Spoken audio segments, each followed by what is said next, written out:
Today marks the final full day of my epic Australian trip before I catch a flight back to India tomorrow.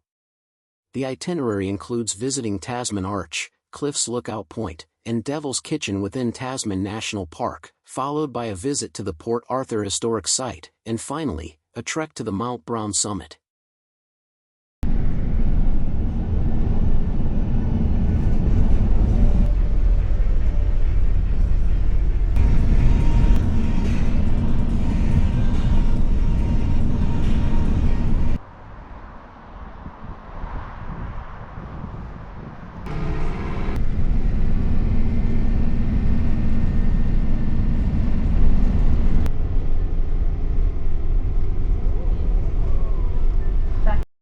Cliffs Lookout Point is a specific lookout located in Tasman National Park near Eaglehawk Neck, Tasmania, offering stunning views of the rugged coastline and the Tasman Sea. Out there, that is Cape Hoy. That is one of the capes that is part of the Three Capes Walk. It's a very famous walk in Tasmania. When we get down to Port Arthur, you'll notice people, that's where the walk starts. They take them out on one of the boats.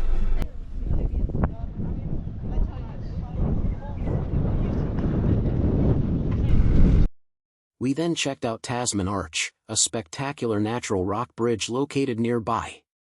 Carved by the relentless erosion of the Tasman Sea over thousands of years, the arch's ceiling towers 52.7 meters above sea level. It began as a massive sea cave. Continuous wave pressure and compressed air exploited vertical cracks in the dolerite and siltstone cliffs, eventually causing the roof at the rear to collapse and leaving only the front bridge intact. Geologically, the arch is a temporary feature. It will eventually collapse entirely to become a deep chasm similar to the nearby Devil's Kitchen.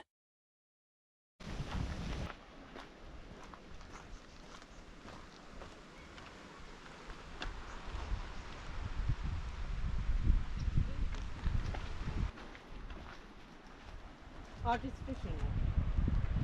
Artist fishing. Fish? Yeah. Fish.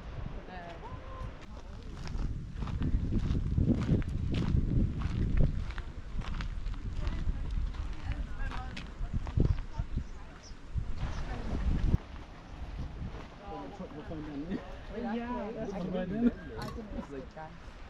You've got a little strap.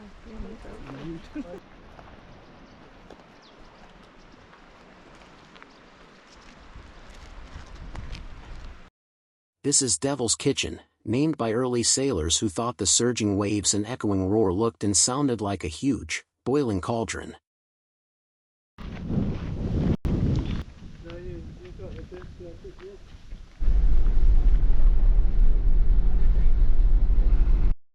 We then visited Port Arthur Historic Site, a UNESCO World Heritage-listed former penal settlement, 90 minutes southeast of Hobart.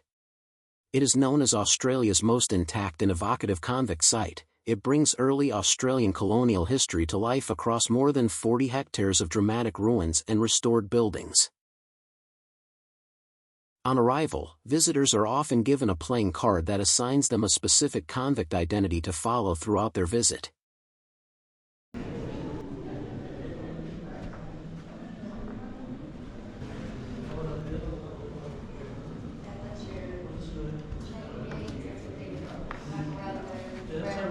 And they be chained together while doing that's just it.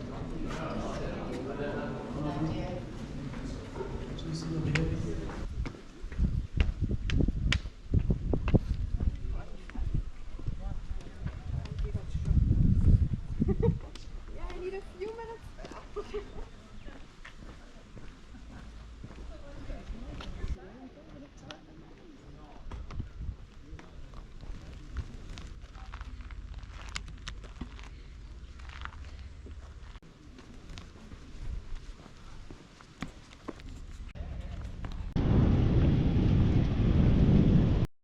We then took a 30-minute boat tour, which is included with every site entry ticket.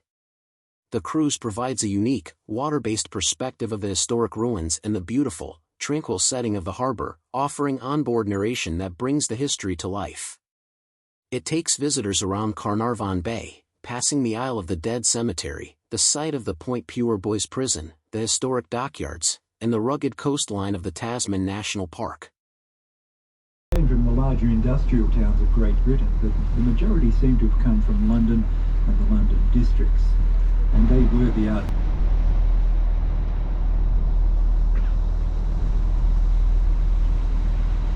Another important historic site, of course, is the small island. This is Isle of the Dead, as convicts like to call it, Dead Island.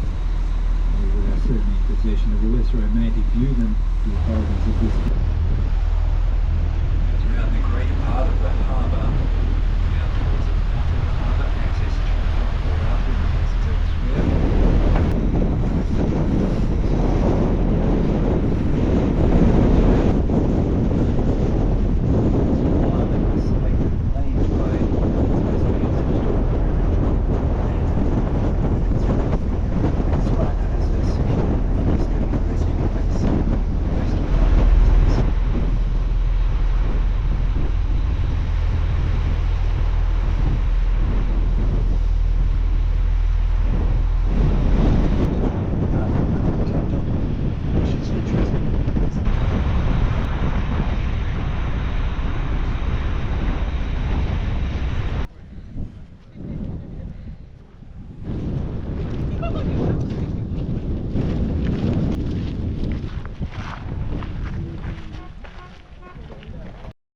This is the penitentiary, the most iconic and largest ruin at the Port Arthur Historic Site, standing as a formidable four-story shell overlooking the waterfront. Originally constructed in 1843 as a flour mill and granary, it was converted into a massive prison wing in 1857 to house the growing number of convicts. These tiny separate cells are for the most troublesome prisoners and those on punishment.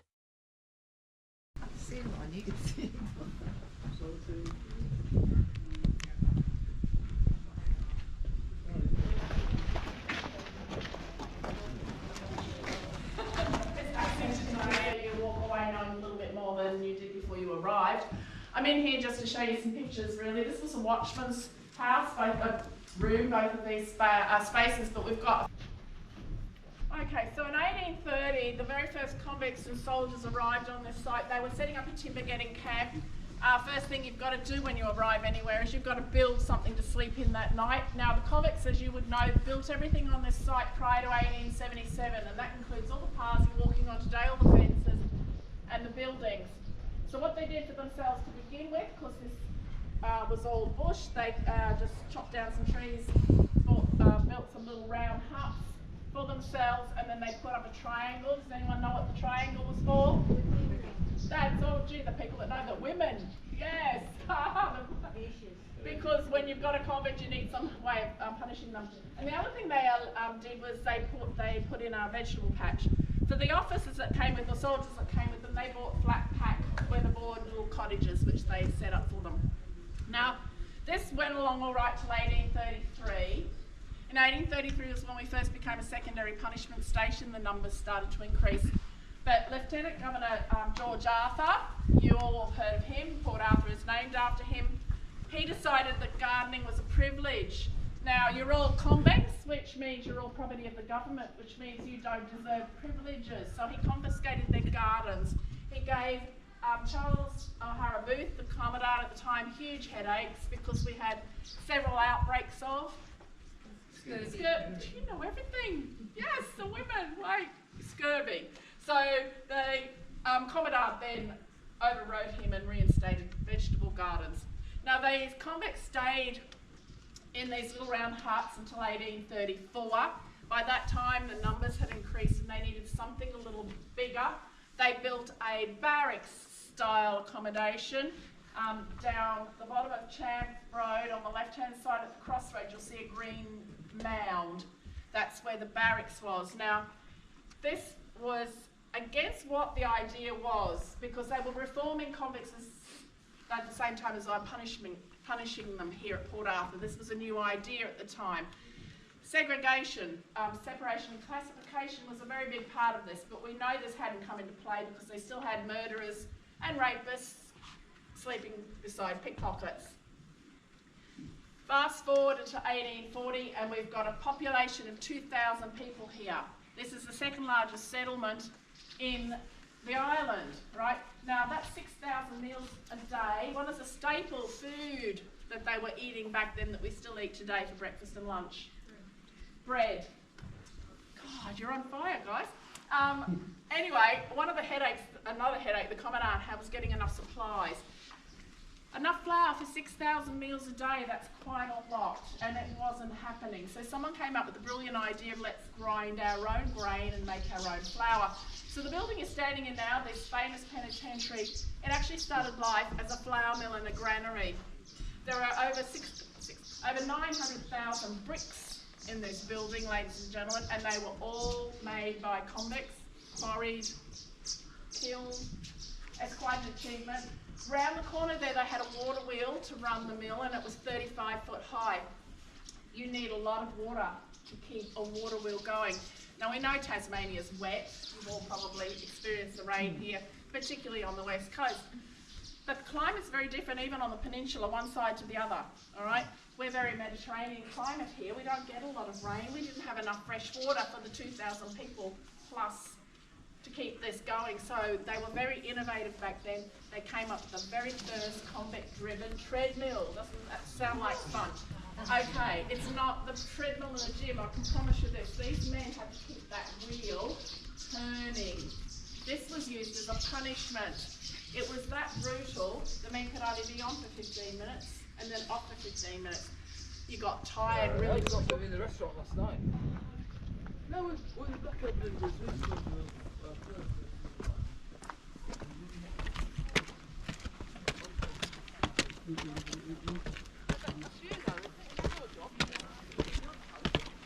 I should be able to do that. There you go.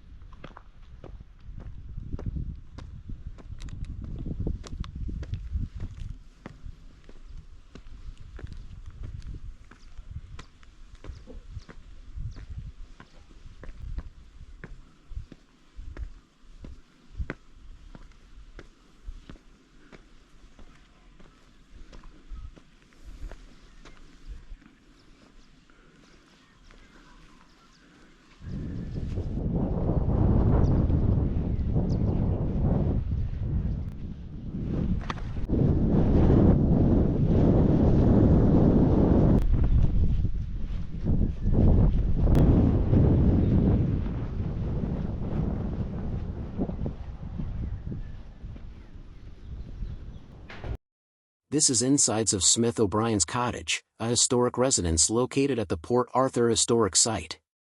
Originally built as a stable but famously converted into a private prison for the Irish political prisoner William Smith O'Brien.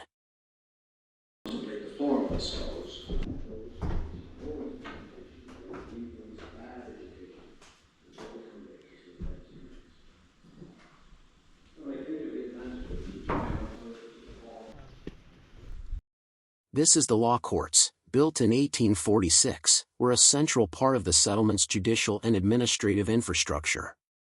The courts were used for the trial of convicts who committed secondary offenses while serving their original sentences at the site.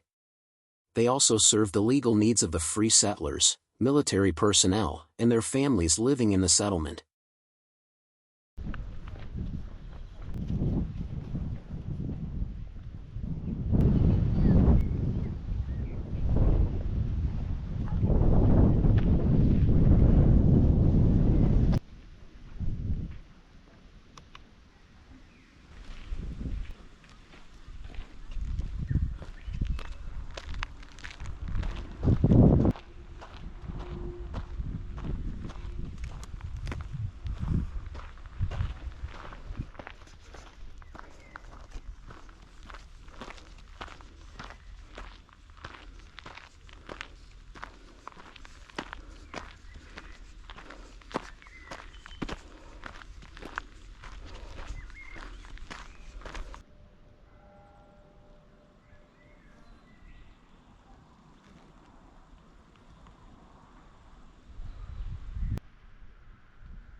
The 3 adjacent houses are Junior Medical Officer House, Roman Catholic Chaplain's House and Visiting Magistrate House.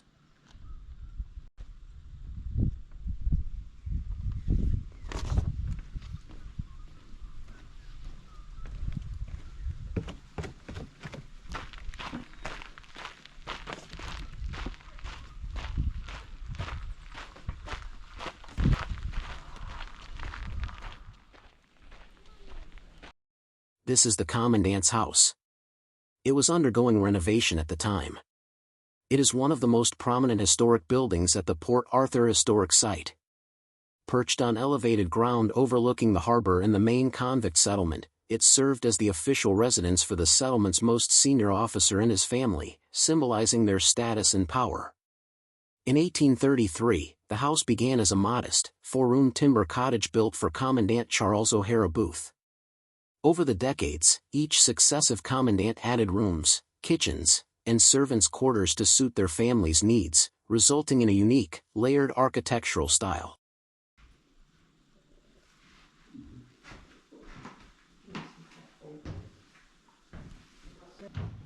Put you in there.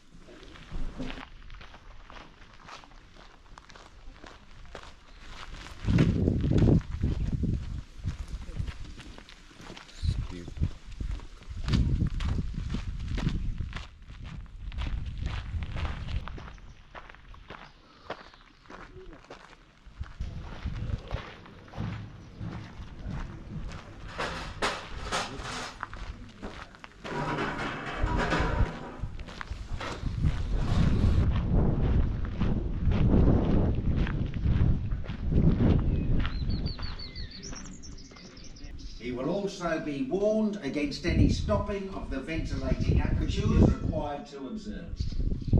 Rules to be observed. This is the separate prison, a grim and historically significant building that represents a fundamental shift in penal philosophy during the 19th century.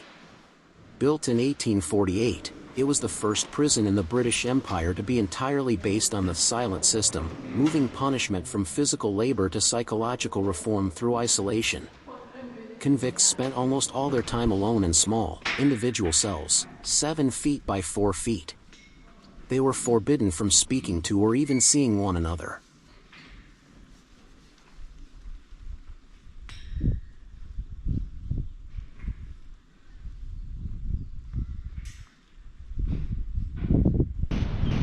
We then went to check out the remarkable cave, a unique geological sea cave and tunnel located within Tasman National Park, roughly an 8-minute drive south of the Port Arthur Historic Site.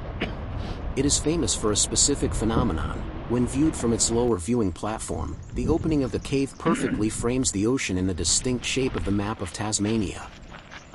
Afterward, we trekked to the Mount Brown summit. Unfortunately, I dropped my camera and broke the lens, so I couldn't document that part of the trek. Overall, my Australian trip was everything I had hoped for. The weather held up for almost the entire time, and the locations were spectacular.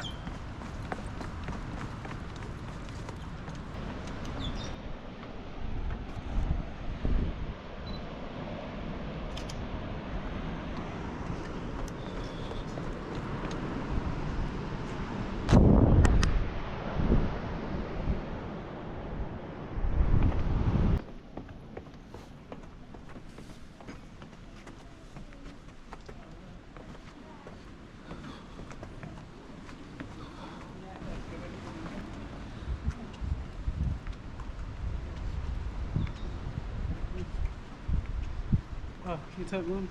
Yep. Yeah? Thanks, man.